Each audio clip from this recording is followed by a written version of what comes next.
Hello and welcome to Palace Confidential. It's your weekly look at all things royal, brought to you from the Mail HQ in Kensington. I'm Jo Elvin, and joining me this week, for the first time in ages, is Sarah Vine, Daily Mail columnist for the Mail on Sunday as well, and Weekend Magazine. Alongside her, of course, is Daily Mail's diary editor Richard Eden, who I think just sort of sits there and waits for us to all turn up every week, don't you? I stay here all week. Not busy or anything. But no, we are busy today. There's so much to talk about. So let's get straight to the royal story that's in lots of the papers today about Prince William making a speech about racism in the UK. Now, Sarah, I'm going to come to you first. This was at the unveiling of a statue where he could have got away with something quite jolly and mild, and yet this is where he went. What do you make of that? Well, I think he's probably still smarting from the things that Harry and Meghan said about him last year. Was it last year? I can't remember. Time flies. About, you know, racism in the royal family. Yeah. So I think he probably feels it's an issue that he has to kind of address head on, and I think that's probably quite a good way of addressing it. I don't think what he said was particularly controversial, but as you say, it was more than he needed to say. But maybe he just would like to draw a line under that, and just, you know, make sure that people understand where he stands on it. Is that drawing a line under it? It feels to me, Richard, like he feels it's still hovering there and the family needs to do more. I'm not sure that this was related really to, you know, Harry and Meghan's criticism in the Oprah interview. You know, their sort of awful allegations of racism against the royal family. You know, they thought they were outrageous at the time, and William was angry. You might remember he was asked about it, and he said, you know, we are very much not a racist family. Yes. He clearly felt very strongly about it. But this speech yesterday was a very serious one. It was a serious subject, and I think it's one that he would have wanted to do anyway.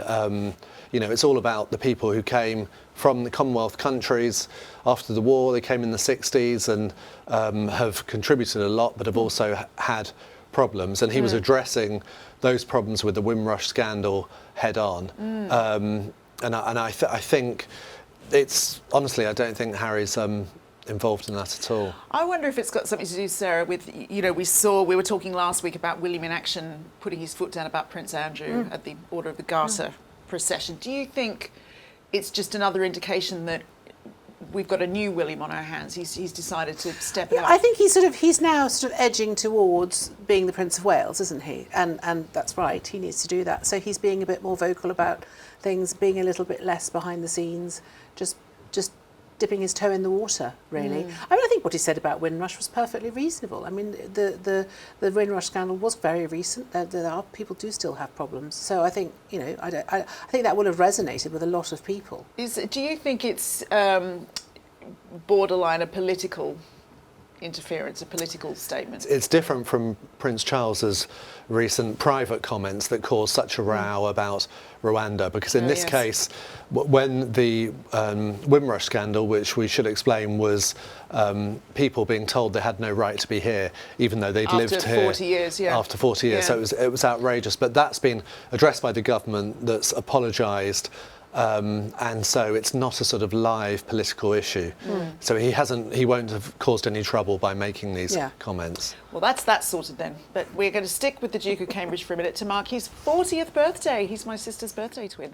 We spoke to Richard Kay, the Daily Mail's editor-at-large, who has covered the royal family for most of William's life. I think he's becoming a more significant figure within the royal family. I think for a long time he was content not to have that role.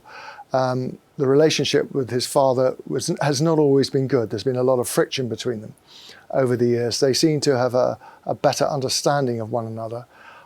I put a lot of all this down to the influence of Kate and the Middleton family and how they've, I think, have given him some new priorities in his life. But in terms of his royal role, he's slightly stepping out, if you like, of that long shadow cast by his father, and is intent on having his own views known.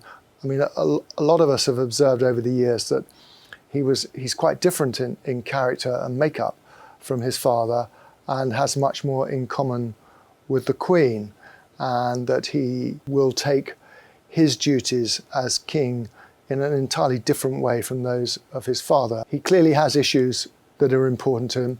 The homeless one is one of, I suspect, the one closest to his heart, possibly because it was his mother who first introduced him to the plight of homelessness in central London. I remember going on visits with them when they would go out in the evenings. They were still quite young, William and Harry, but particularly William.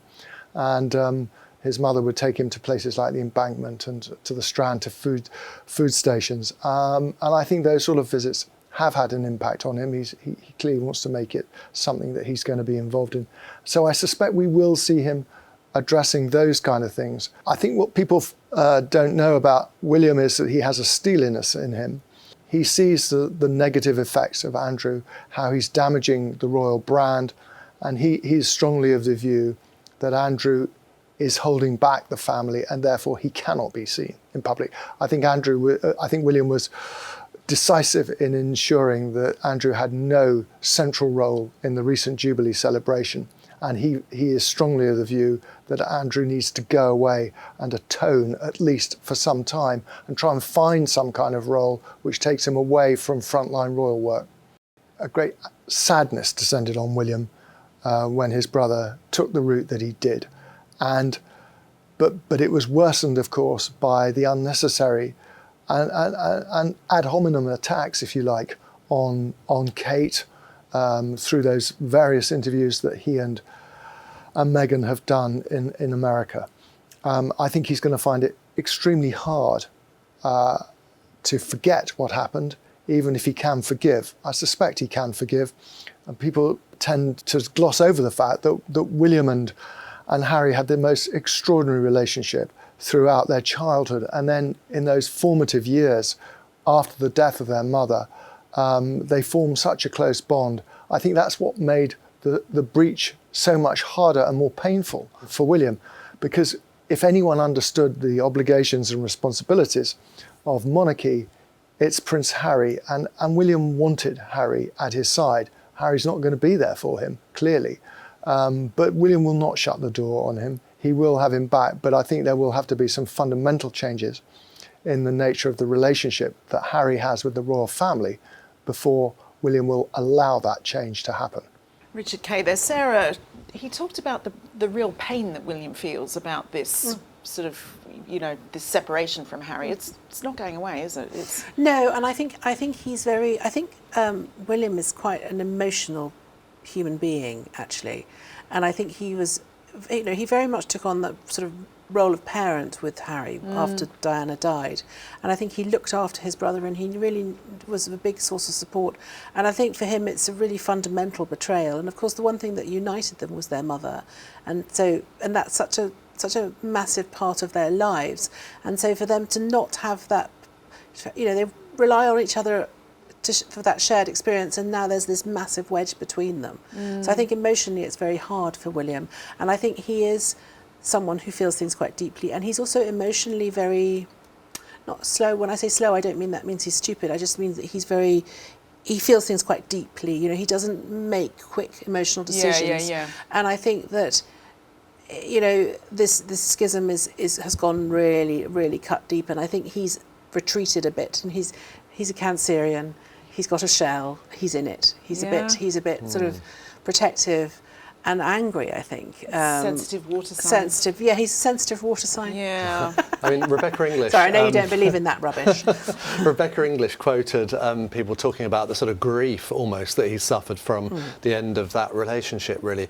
But I do think Prince William is tough, and I think that he has put that behind him now. So yes, he was grieving about it, but I think he accepts but that. But emotionally, Harry is the last real connection to his mother when you think about it, and it's a really big loss for him. Richard Kay was also saying there that Harry's relationship with the whole royal family would have to change so dramatically. What could he do at this point to bridge that gap? There's a lot Harry could do, but I really do think that he is keeping his family at a distance until his book is published.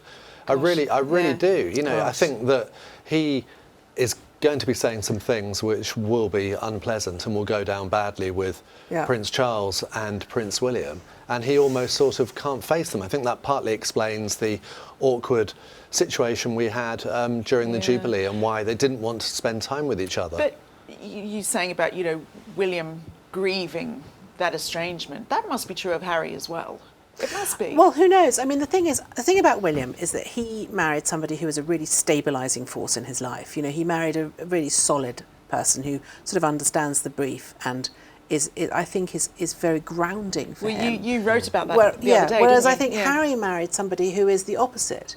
She's destabilising force because she's there's a lot of drama with Meghan, in whatever circumstances, and so they both made very different choices. And I think the spouses in these situations are quite key because they are really important to sort of, looking after whatever you say about these people, they do have an enormous amount of pressure on them, and so they do need the support. And I think that there's been a real difference in their styles with this. But I think what's interesting about William is that he seems to have got closer to his own father, which, again, after Diana's death, there was this sort of iciness a bit, and I think a lot of recrimination. And I don't know if you saw that documentary a few years ago, 5 or 6 years ago, where they talked about their mother. It was clear that both the boys, to an extent, blamed Charles for a lot of what had happened, felt very defensive of their mother. But William seems to have come back to Charles now, and their relationship seems to have deepened and matured, and there seems to be a lot of forgiveness there, whereas Harry has gone the other way, and there's almost less forgiveness, and he's still very angry. And all of this anger is coming out in these interviews that he does, and in the way that he, on the Jubilee, he left the afternoon of the parade. He went back to America on the afternoon of the parade. He didn't even stay until the end. I thought that was quite significant. And so this book is part of that fury that he clearly feels. Yes, I think you'll find there's a lot of anger that will come out in that book. Yeah, and I think, I don't know, listening to what you say about the wives, I feel like Harry probably feels like Meghan has been his saviour. Of course, so, yeah. and I hope so, not destabilising, but good for him. Or they are both playing out two very different responses to the trauma that happened to them. Yeah. It's interesting. It's polarising because they're the opposite ends, really polarised. William has gone very much one way, Harry's very much gone the other. So it's hard to see how they're going to find that middle ground again. Let's have another view of William and Kate that's sort of broken news today. A new portrait of the Duke and Duchess of Cambridge has been painted by the artist Jamie Corrath to be shown across the county of Cambridgeshire.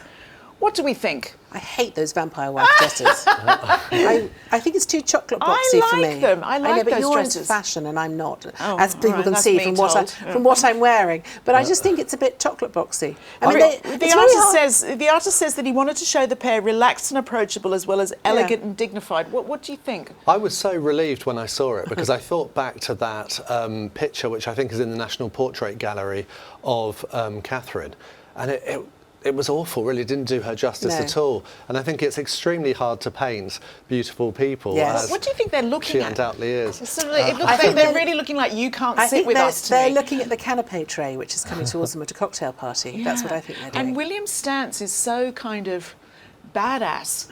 Do you know what I mean? He's like, it's casual. I mean, honestly, I don't think it's. I think it's I could see it's a very accomplished portrait. Yeah.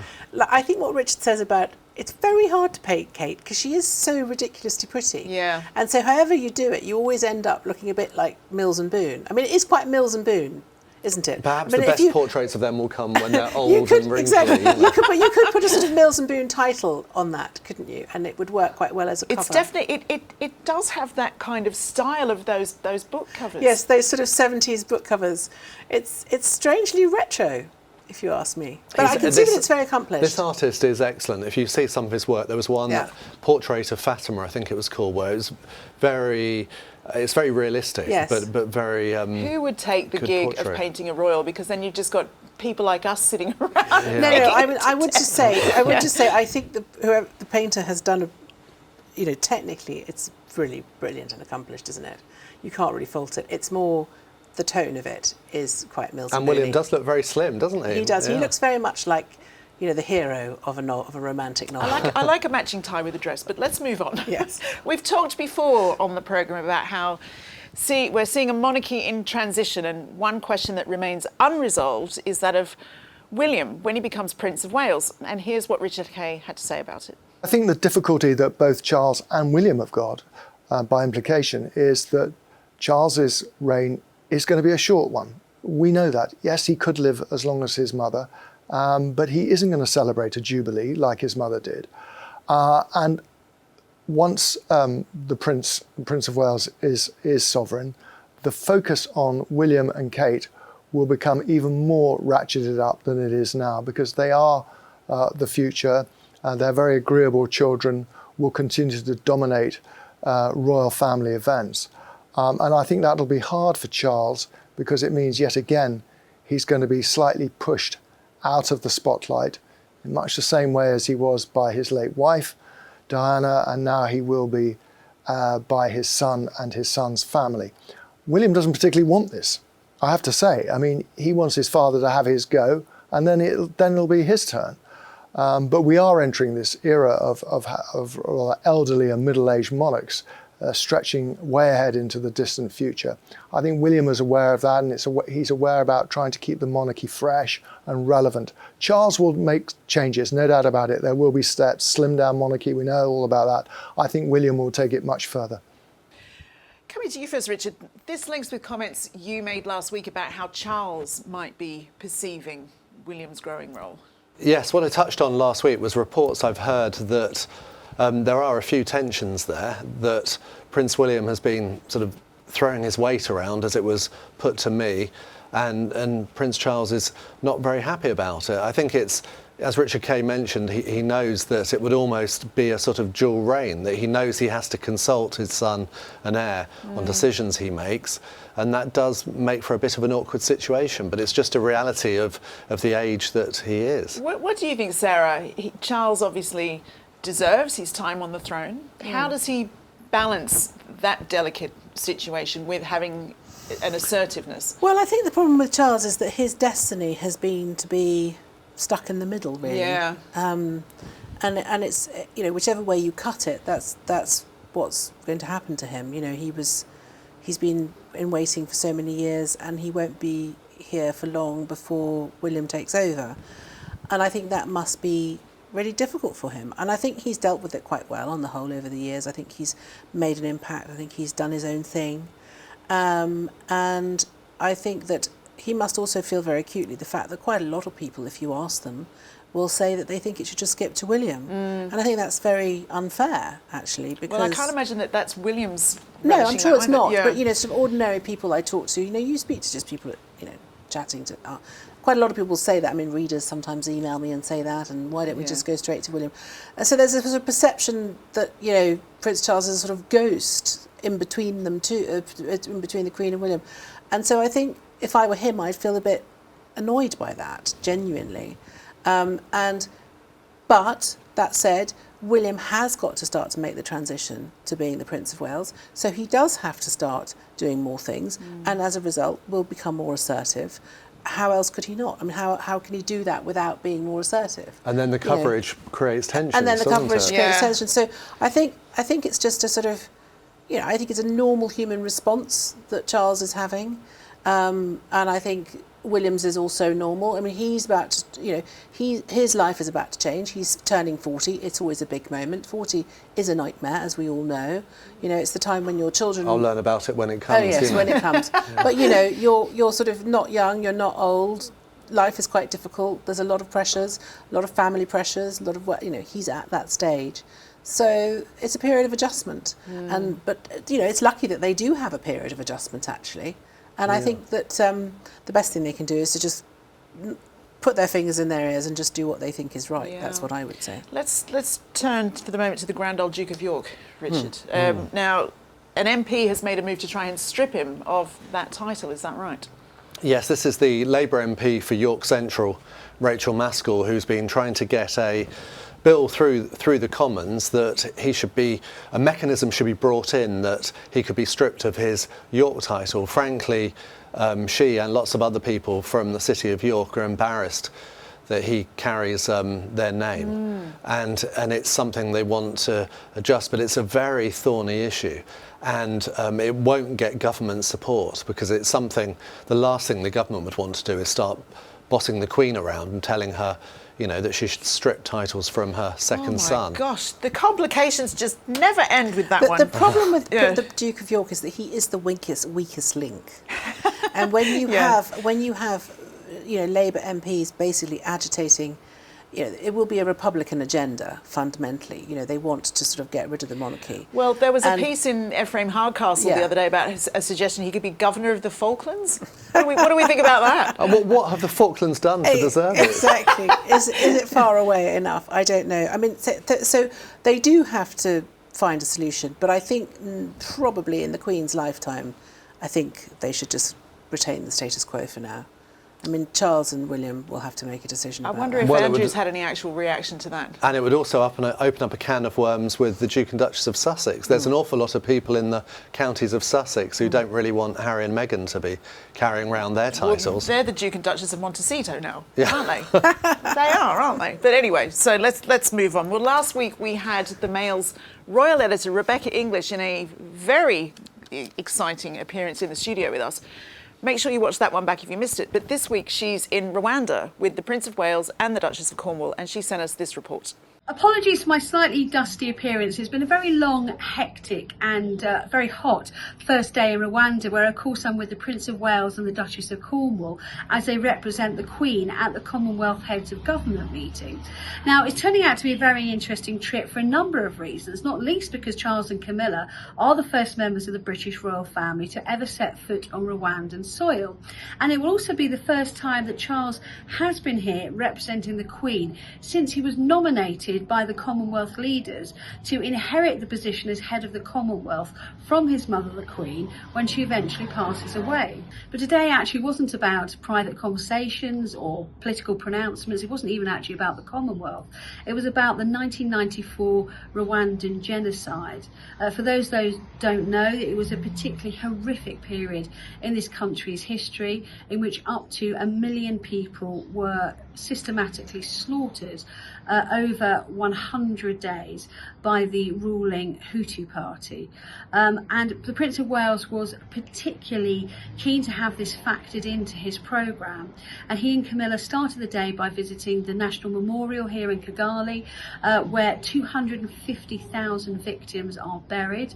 There was an incredibly moving moment in the museum there, where the stories of the children who lost their lives in this slaughter are told. And it's very poignant because you learn as a visitor what they were like as a child, what they liked to eat, what their favourite game was, who their best friend was. But they then go on to learn how they died, whether it was they were killed in their mother's arms by a machete or burnt in one of the local churches. And you could see that Charles and Camilla were deeply moved by the experience.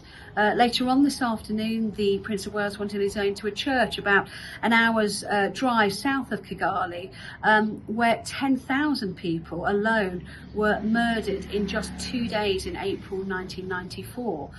You can still see the shrapnel holes in the roof of the church where they had sought sanctuary, and you can also see benches which are laden with thousands of pieces of blood-stained and dusty clothing, including children's bonnets and booties. And downstairs there are, the Prince viewed hundreds of skulls and bones from some of the bodies that were recovered. And he left saying that he hoped the world would take note of what happened here and learn the lessons from what had been allowed to unfold in Rwanda, but also the lessons of reconciliation the country has gone through as well. So quite a sombre and harrowing start to what will be a very, very interesting visit.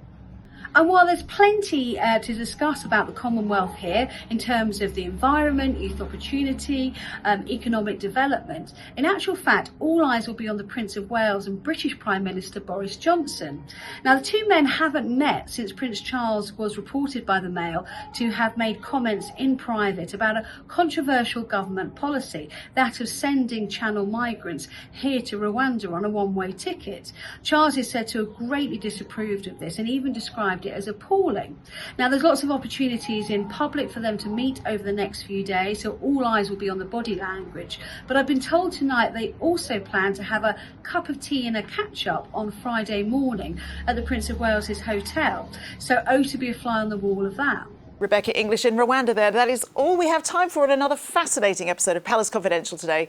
My thanks to Sarah Vine, Rebecca English, Richard Eden, and to you, of course, for watching, and we will see you next week. Goodbye.